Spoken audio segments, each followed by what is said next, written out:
దక్షిణాఫ్రికా పర్యటనలో భాగంగా జరుగుతున్న వన్డే సిరీస్లో భారత జట్టు మొదటి మ్యాచ్లోనే అదరగొట్టింది.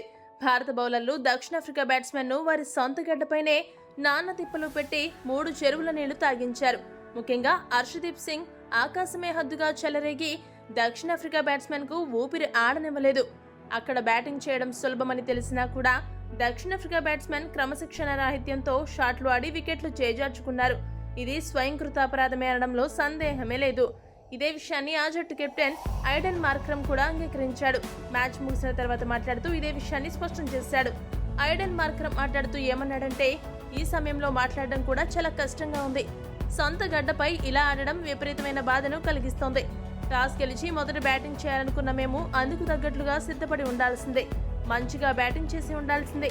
ఆ విషయంలో మాత్రం భారత బౌలర్లకే ఘనత దక్కాలి. మొదటి బంతి నుంచే వారు మాపై ఆధిపత్యం ప్రదర్శించారు.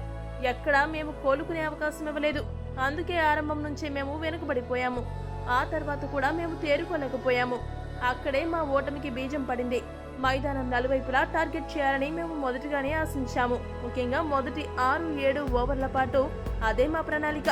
కానీ దాన్ని అమలు చేయడంలోనే మేము విఫలమయ్యాము. అదే మా ఓటమికి కారణం అనుకుంటున్నాను. ఇక భారత బౌలర్లైతే అసాధారణంగా బౌలింగ్ చేశారు. ముఖ్యంగా హర్షదీప్ సింగ్, ఆవేష్ ఖాన్ మమ్మల్ని పూర్తిగా ఒత్తిడిలోకి నెట్టేసి మమ్మల్ని ఆత్మరక్షణలో పడేశారు. మా తప్పులన్నీ సరిదిద్దుకుని తర్వాత మ్యాచ్కు సిద్ధపడాలి. మాకు ఇంకా సిరీస్ గెలిచే అవకాశం ఉందని మార్క్రమ్ పేర్కొన్నాడు. ఈ వీడియో కనుక మీకు నచ్చినట్టయితే లైక్, షేర్, కామెంట్ చేయండి. మరిన్ని స్పోర్ట్స్ అప్డేట్స్ కోసం మా ఛానల్ని సబ్స్క్రైబ్ చేసుకోండి.